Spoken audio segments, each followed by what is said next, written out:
Welcome to another episode of One Another Marriage with Dr. David and Teresa Mabry, where we seek to strengthen marriages for greater fulfillment and satisfaction and impact on the world around you. That's what we're about. That's why we're here. And specifically today, what we want to introduce is a two-part series podcast. We're going to dive into some work by Willard Harley.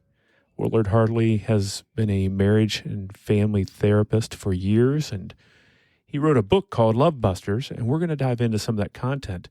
We're going to talk about some of the bad habits, and this is habits that make up those busters in marriage. So he tells this parable, and this is how we're going to start today.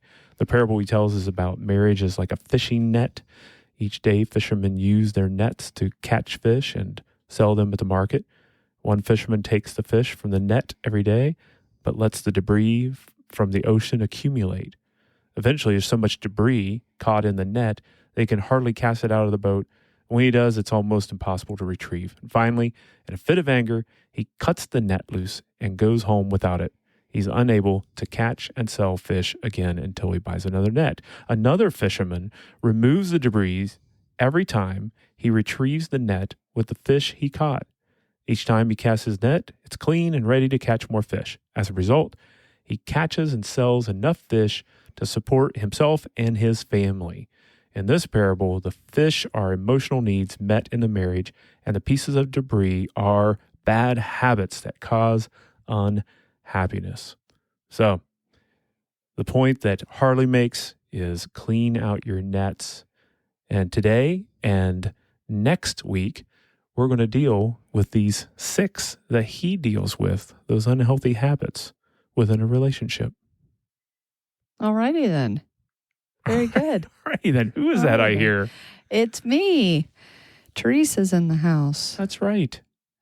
I was sitting over here very quietly the whole time while you've been pontificating. You did a good job. Yes. And here we are. We're two minutes in and we got the whole introduction done. Woohoo. All right. But I'm glad you're here because even doing that introduction there, I could not do this by myself. It's like I get tired of my own voice. I know. It was kind of funny because I'm sitting here quietly, like listening to you, watching you as well. And I was thinking kind of the same thing. Like, what would it be like to just do a podcast all by yourself on your own? And many people do that. And many people do that. I get it. Yeah. I mean, I surf through all kinds of podcasts and see all the different topics and people and so yeah. But I think definitely for this, it just feels weird to us. But that's because we started together, and it would be odd to just have one of us drop off and the other one just carry on. And you probably were soothed by my voice.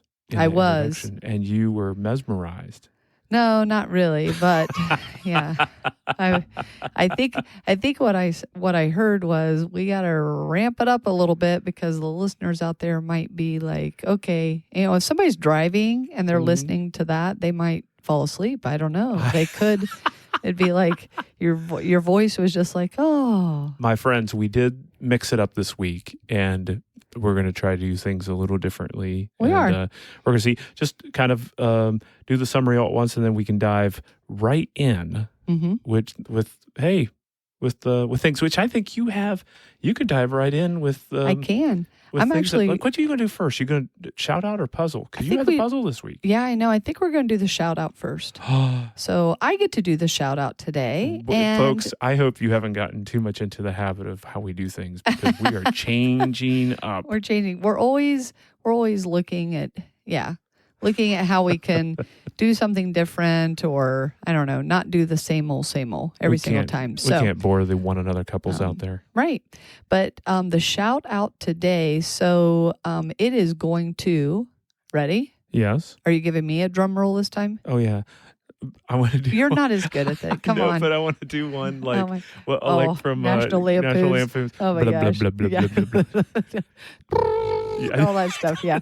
So, I think you just hurt their ears. Anyway, so yeah, the shout out today. If you're new to the One Another Marriage podcast, you may have forgotten that it's about marriage already.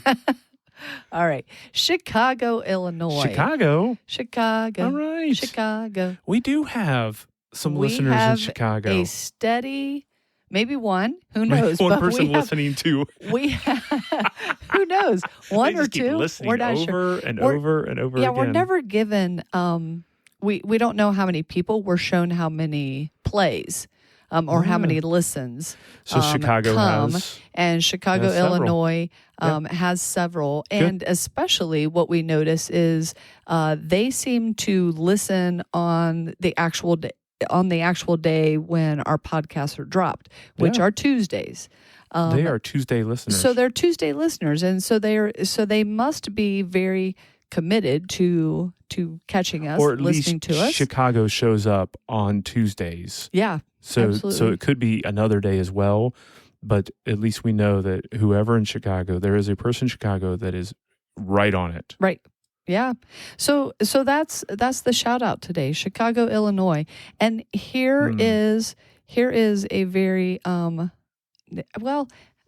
of puzzling to me. Is this your puzzle as well? It kind of fits, but puzzling to me is that I have never visited Chicago in my time frame here in my life. I have those that Here- are just you're just listening. You cannot see this, but I have a puzzled look. You do have a puzzled look. His brows are furrowed together. David always gets like these two little lines between his eyes. You know what that is? It's my little file says, like- system. You're like, and it's going. Okay, wait. So does here's not what's- compute. yeah. Here's what's more puzzling though. This is where the puzzle will fit in a little bit more. I've had opportunity to go to Chicago. It's not like we live that far away from Chicago, but every other single member of our family has visited Chicago. I was going to say that I think So that I it's know that rare. Alex and I went together, and then but Taylor Alex- went on a mission Taylor trip. went on a mission trip, but Alex, Taylor, and Gabe also all went with my mom. That's right. They So went with they went on Grandma. a trip with Grandma. And then you went years ago on your own. Wait, were you with somebody else? You went for was it a conference or I've been something? a few different times. Yeah. I know with So- Alex for sure. We did our But Colorado trip and went through there. Yeah. So anyway, it's just, that's what's puzzling to me is because it is rare that I would be the one not to have made it on one of these times, that I hadn't at least gone with you, or that I would not have went as part of the family. But it's just unique how we've all kind of been there. Mm-hmm. And the kids went with Mom several years ago. And then from that time, Taylor went back one more time. Alex and you went back one more time. Gabe, to my knowledge, has not been back. So yeah, it's just me. And I'm not exactly sure if our daughter-in-laws have been. So I should probably pose that question. And if they have not been, then the three of us should go. That's and right. We'll leave everyone else behind because Well, I was y'all gonna have say that you should seen do it. a girls' weekend, but then you need to take Taylor. Maybe Taylor can be your guide. But then that would make her there. Oh, there you go. She could be our guide. So Yeah. So that's the puzzling that thing. is a good So puzzle. shout out to Chicago, Illinois. Thank you so much for being a faithful listener or listeners, whoever you are. We so appreciate it. Yep. And as well as I promise I will make it to the Windy City. I will not go because everybody that goes enjoys it. There's so many things to see and just take in. Mm-hmm. And I've enjoyed hearing hearing about the trips like after you guys have all went. Mm-hmm. It's like I've gotten to see it through your eyes. Mm-hmm. But yeah, and my family when I was growing up, I mean, we took a vacation, but that is one place we never went to. Honey, we need to get you to Chicago. I know. See, there you go. We need to start a GoFundMe page for Teresa to get to Chicago. No, I'm just kidding. I am heard it, just folks. kidding. Partially. Total kidding. There are so many more Somebody's going to send better. a check. I know. There's for so many sure. more better things. Please do not Here's what we need. donate to a fabulous charity on my behalf. This is what needs to happen. Chicago listeners, have David and Teresa Mabry. I just talked about us in the third And person. the third person. Who are we? Who are we? Have us come speak at your church or with your organization. We'll come speak, and that'll give us an opportunity to get to Chicago, and we get to meet you. Yeah. And meet the great folks of Chicago, Illinois. So beautiful. Yeah, that's the idea. There you go. Reach out to us, info@oneanothermarriage.org. We'd love to have you. So, yeah, there's the shout out. There's the puzzle. Those are good, hon. See, that kind of like all went together. Yeah. Awesome.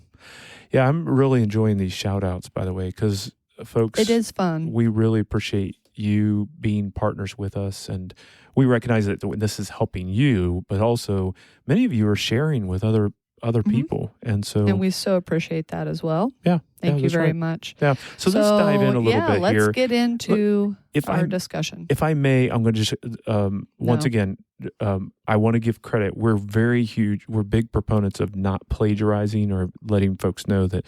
Not every idea the ideas that we're sharing today are not our own necessarily. Not our own, that's right. But there's a lot in working with marriages and relationships in the industry, if you will, that there's not a lot that's new. It's just repackaged. Sure. And there's some neat discoveries that happen, or some kind of current cultural processing that happens. Like we've mentioned Gottman and the work that he's done but he's done it over the last several decades. Well, another one that's Willard Harley has for decades. He first came out with this book in 1992 called Love Busters. And then its most recent is 2008 is the copyright for the most recent version of this book, at least the one that we have. So y'all can look him up and see the other work that he's done. But let's dive into this a little bit and see what lessons we can gather and see what we can do about cleaning up the net a little bit so that our marriages aren't broken down, right? Right. So his concept is very similar, which we hear this a lot in the marriage community, is about how everyone has a love bank, right? And you make either deposits or withdrawals on a daily basis with your spouse. Okay. Yeah, that's a pretty common theme. Very common theme. Through all, and people call it different things, but for him, he calls it love bank. Love bank. Yeah. Like Gary Chapman, when he's talking about the 5 love languages, he really addresses that an awful lot. Yeah, exactly. And I mean, it makes sense. It's a great word picture to put in your brain of, like, we all have that little like piggy bank type of mentality, right? And you can see it, you can visualize it. And then, of course, in your marriage, you daily make these deposits or withdrawals, right? And so obviously the concept is you want to have more deposits. And I mean, that's the basis of his Love Busters material is we really, we negate looking at our relationship, our marriage, as that usness, which is something that we talk about a lot. And when we become too absorbed with just like our own needs and things, I feel a lot of these come into play more often. So it really is that challenge because, like he said, there's nothing like getting married and everything gets magnified, right? So, I mean, the microscope just boom. I mean, like you love this person, you get married to this person, you're living with this person, and now you just dialed up the microscope to like times 1,000, right? And it's interesting how it's the things that we found endearing. Some of the things we found endearing ended up being the things that drive us crazy. That's right. Yeah. And so it's like which we always tell. I love him couples. for his sense of humor, and it's like if he says one more stupid joke, right, it's going to drive me crazy. Right. So. And that's true. And that's what we warn a lot of young couples about is like, listen, like, some of these qualities and things that are just, just so fun right now. And it's not a doom and gloom type of they're not deal breakers. Yeah, exactly. And we're not trying to throw shade on it or have doom and gloom, but keep in mind that whole word picture of a microscope and you're the lens. You know, your marriage is like, you know, the germs or the bacteria on the microscope lens, and then you just turned it up to 1,000, and man, you know, everything just gets so much more. So it's learning how to balance all of that. It's learning how to have a give and take. It's, you know, that's all about marriage. So, and we say, like, one of the keys with that is overlooking minor offenses. And so just you're looking at you're and also just not getting bent out of shape on saying, hey, you know what? My partner's imperfect. I'm imperfect. Let's be imperfect together. Right. And so, which that ties in actually to number one, doesn't it? The first unhealthy habit. It does. It ties in there. But before we get there, I want to make one other point. Sure. Is that, let's see. Let me see here. So when we think so much about only ourselves, we, in our marriage, we're trying to love and cherish the other person, right? I mean, these are part of the vows that we say, right? So that protection and care kind of go hand in hand in a marriage. But when we do some of these love busters, as they're called, on a regular basis, we're actually hurting that person that we promised we would love and cherish. Okay? And honestly, one of his points is that we each as individuals have to almost protect each other from ourselves. Okay? I'll say that again. As individuals, we have to protect the other person from ourselves. And that goes into, as soon as we share what number one is on the Love Busters, that will make sense. So number one is the selfish demands. Selfish demands. So if I don't protect you from myself of my own selfish demands, then I risk hurting the person that I promised I would love and cherish. Does that make sense now? It does. Okay. Selfish demands are abusive and controlling, and we may think, well, it's just a small thing that I'm requesting. And here, the balance of it is that we teach couples on a regular basis. You've got to be able to ask for what you want more or less of. But there's a difference between that healthy assertiveness and what this is, a selfish demands. It's much different, right? Yeah. So a lot of times for a selfish demand, when we're making that request for something that we want or need, like you just shared, what if the request gets turned down? Right? So what if, which that isn't, it's not necessary. It's like we tell our couples that we coach, it's, you know, you're looking out for the usness of the relationship. But let's say that you're not familiar with that, or you're just in your marriage and maybe things just have always been like this and you didn't know any different, right? You can only take so much of selfish demands. And what happens is the selfish demand is kind of put upon the other person, and that other person's kind of like, I don't want to do that.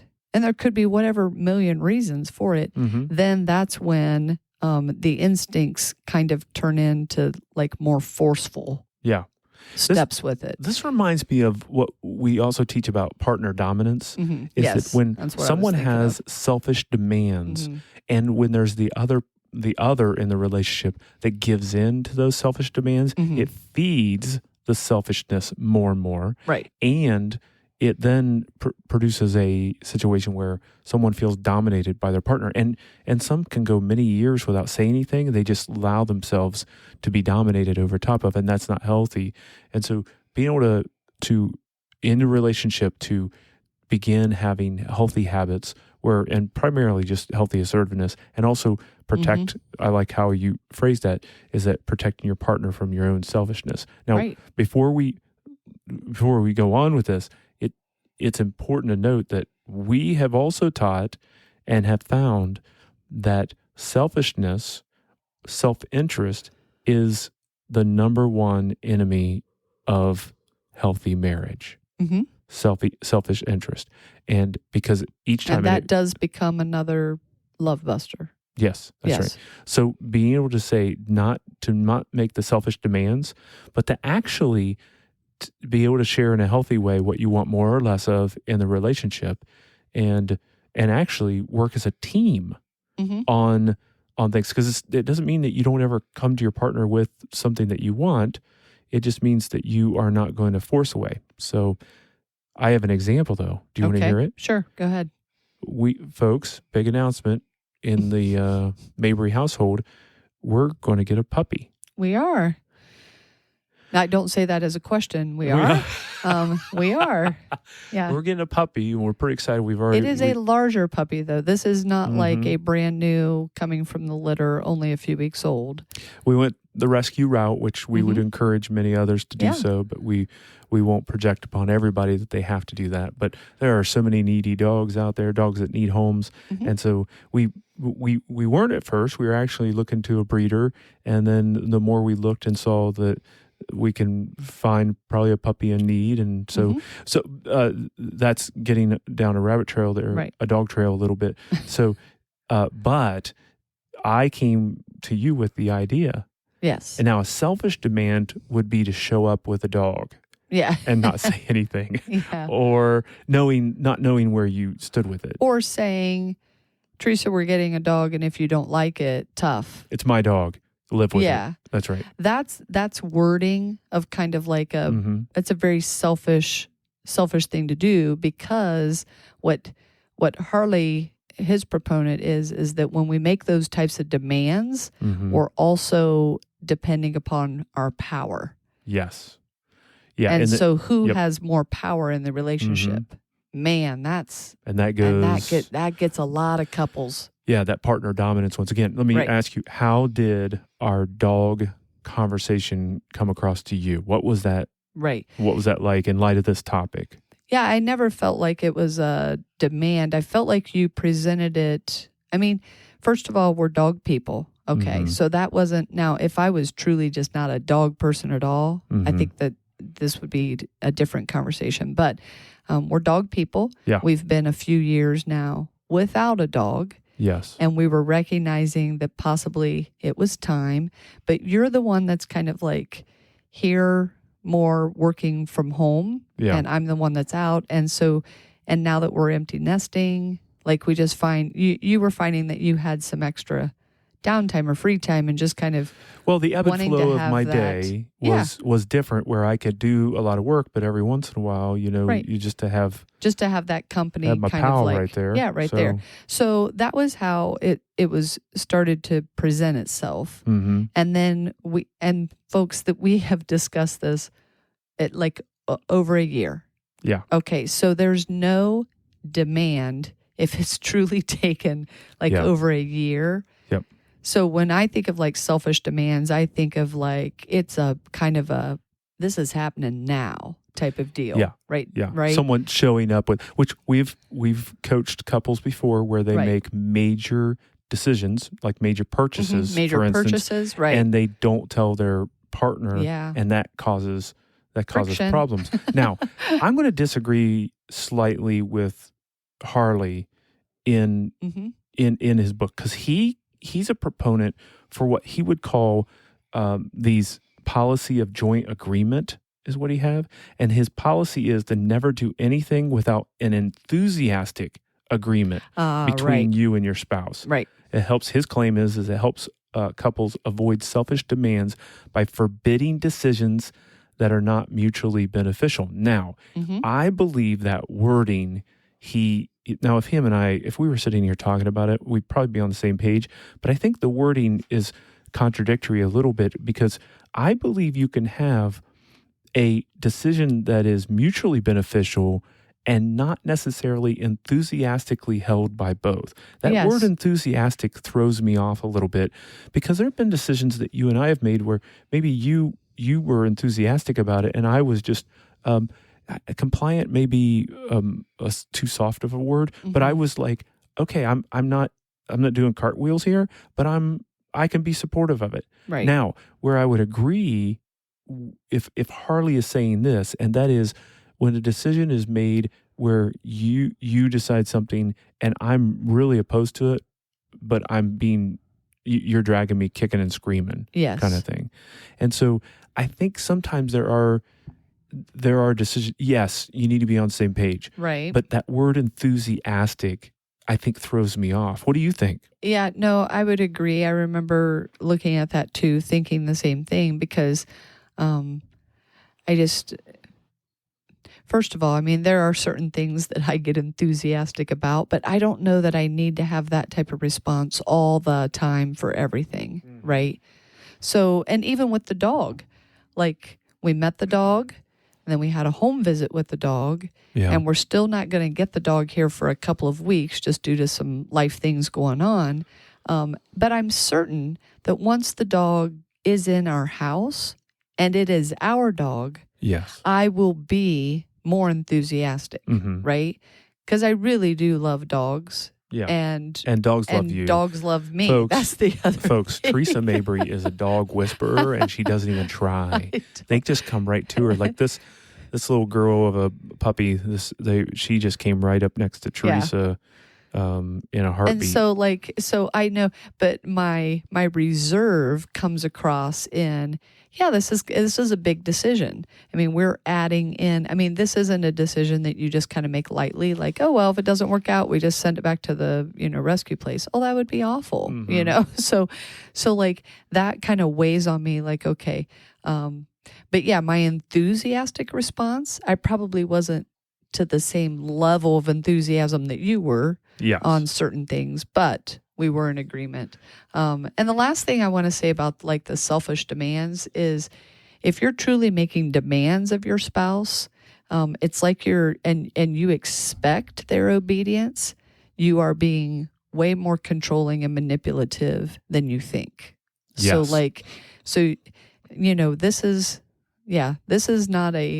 This is not going to be a win-win for the relationship if one person or both of you are constantly making selfish demands. I think one of the remedies, and then we'll go to number 2 here, folks. One of the primary remedies is having what we say over and over again. We bang this drum, ladies and gentlemen.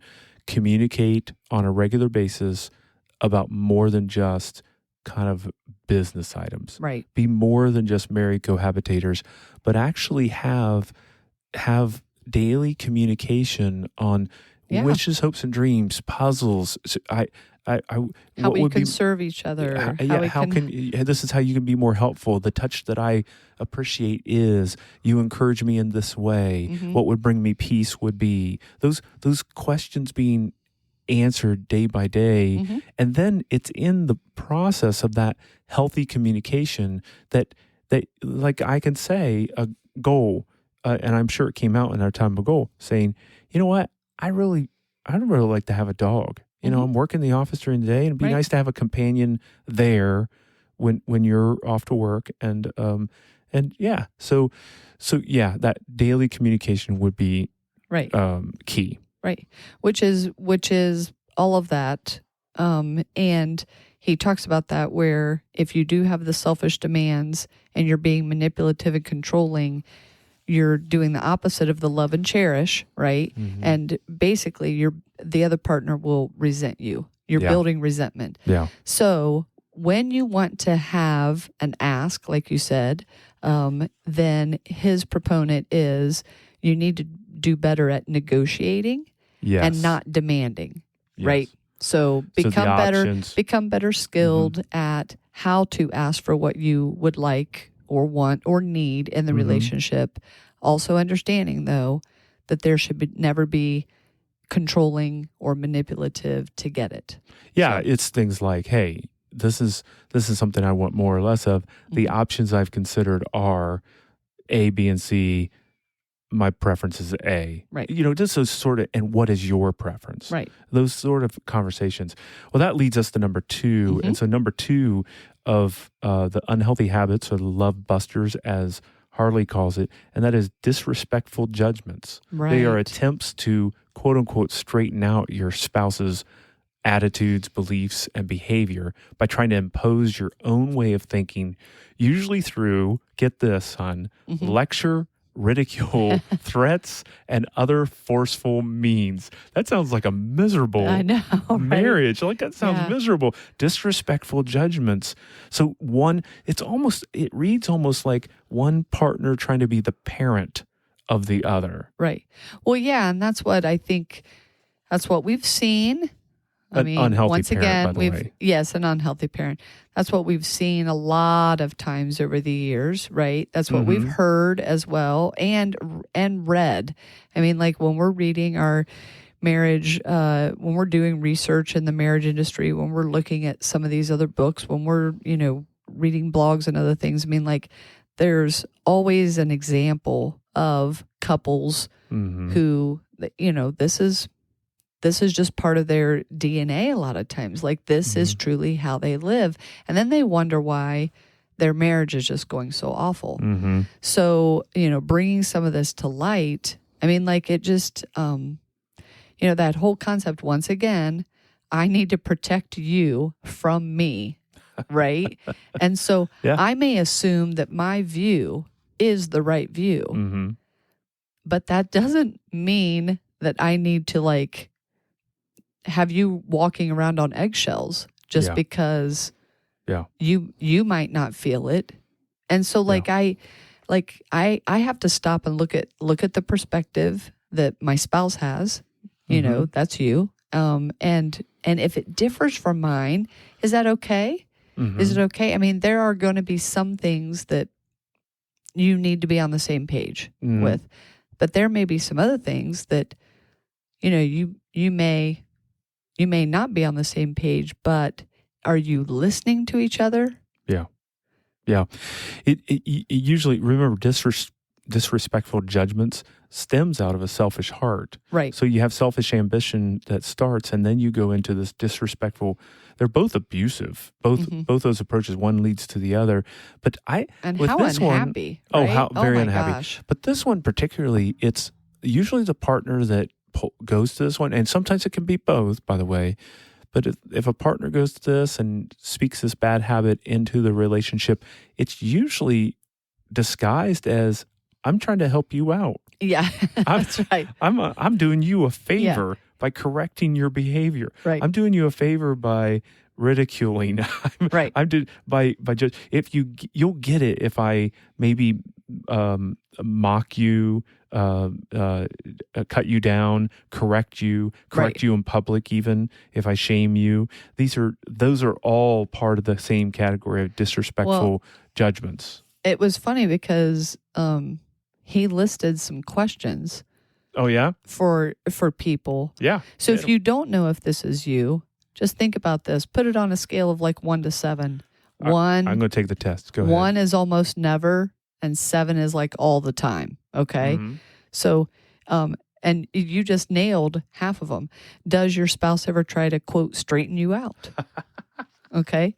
Does your spouse ever lecture you instead of respectfully discussing issues? Yeah. Does your spouse seem to feel that his or her opinion is superior to yours? Ooh, that's a big one. All the time. No, I'm teasing.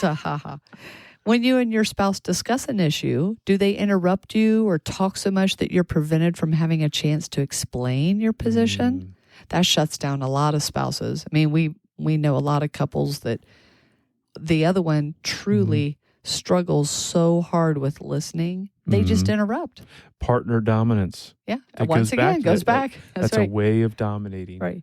Are you afraid to discuss your points of view with your spouse? Does your spouse ever ridicule your point of view? And so his contingency is that if you even answered 1, where it's almost never on all 6 of those, that's decent, that's good. But there are going to be some that it may tick up. You may be answering 3 or 4, and then you need to start taking notice. Okay. Because really all of us are guilty from this from time to time. I mean, true confession time. And protect your spouse from yourself. I know. I sometimes feel, I need to straighten David out on this one. he's got to learn a thing or two. And so it does take a tremendous amount of maturing and what Harley calls respectful persuasion. Yes. Which we would say that's that part of that communication piece. Now, listen, make sure you hear that correctly. Respectful persuasion is not the same as relational manipulation. Correct. And that's relational manipulation is you're going to get your way no matter what, and you're trying to you know how to work the angles, and it's all about, it still goes back to selfishness. Respectful persuasion requires that you have respect in the first place for your partner's point of view, and then you may throw it out there. So once again, this is a great repeat, right? And that is, hey, hon, this is the concern I have. This is what I want more or less of. Here are the options I've considered, A, B, and C. The one I prefer is A. What do you prefer of those? And that respectful persuasion is including your partner in those decisions and those options. Well, I mean, even with like the dog discussion, as we were driving the other day, we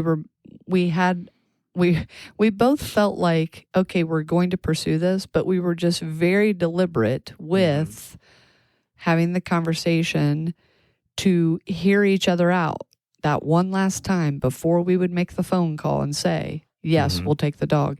And we talked about pros and cons, and we talked about, like, you know, what's your wisdom on the situation? What's my wisdom on the situation? And that whole concept that everybody comes into a relationship with wisdom and foolishness. I mean, we have that bound up in us. Yes. And when we each listen to each other, and especially on the wisdom pieces, your wisdom is listening to your spouse. You actually blend together a better level of a belief system that can be so superior to the one that you thought you came in with. That's right.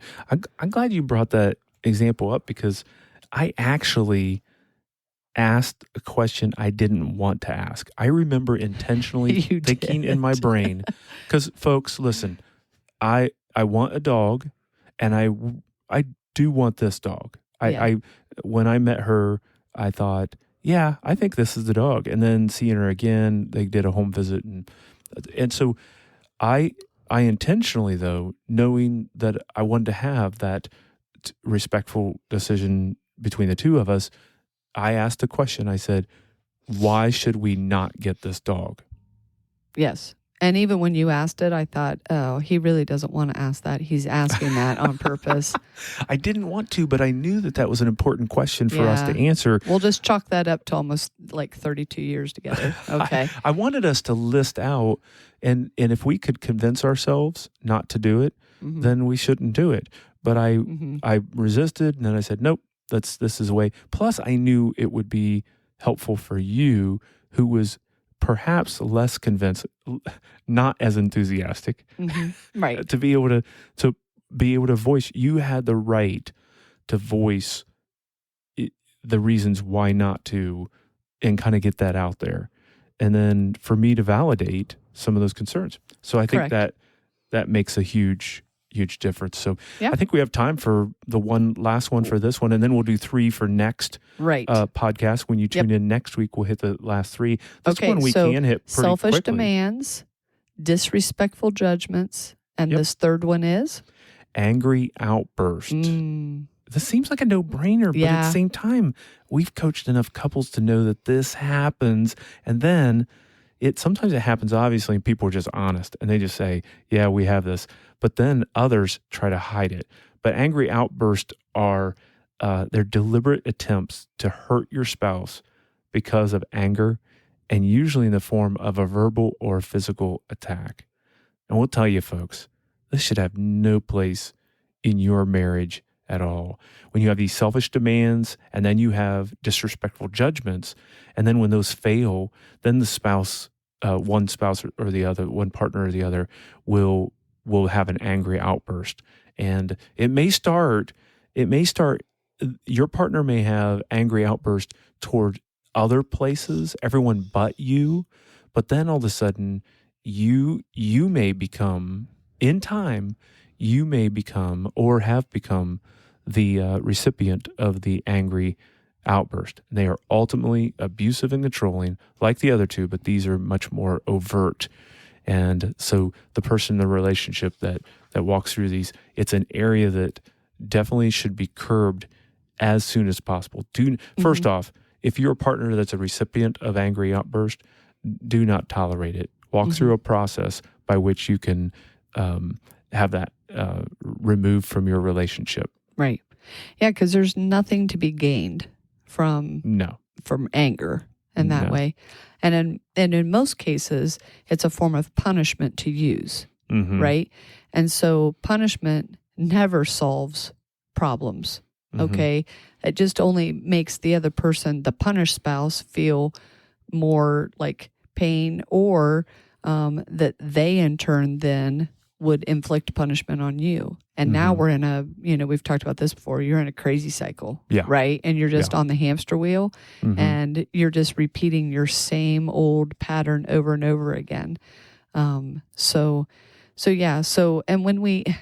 when we do use the anger, then no one's a winner. And, and love loses. So it goes back to that whole concept of the love and cherish, right? And that we've just totally neglected that same person that we said we would love and cherish, and we totally did not protect them from us.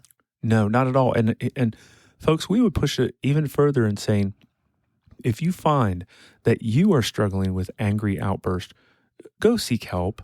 There are counselors out there that would love to be able to help you process your anger and have a more positive outlet and ability to deal with that anger. Because there's an anger, and when angry outbursts happen, that's a surface issue, right? A surface issue that can cause great pain and hurt and damage in a relationship. So deal with where is that coming from? Where are the deep-seated issues? Now we would also say that you are living in the wrong part of your brain, like that fight or flight response comes from the amygdala, so it's in the emotional part of your brain, and you want to get into that neocortex. You want to get into the thinking part of your brain, and people with angry outbursts, they are going to that emotional brain and allowing that to control them, rather than moving to that more logical, rational response part of your brain. And I'm telling you what, you're doing damage. Go find help. Go find help. Yeah, because the whole concept is that you want to hurt people, hurt others, right? Yep. So that you aren't the one to get hurt, right? And once again, we recognize that there's all kinds of levels of this. There's going to be a lot of people that use, those angry outbursts. Those weapons could be verbal, right? There will be some that are physical.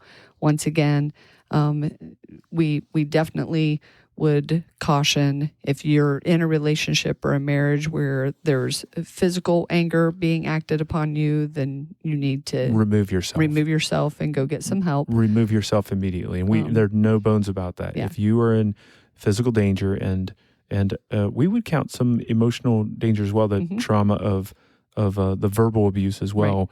We would not tolerate that at all. And remember, it kind of goes back to the beginning where we talked about once you're married and living with this person like 24/7, and then that microscope just gets, it's 1,000 times stronger. We're just at such close range with our partner, and man, we do know how to inflict that hurt. So those angry outbursts are never helpful by any means, and a lot of times, for some people, they're just very instinctive.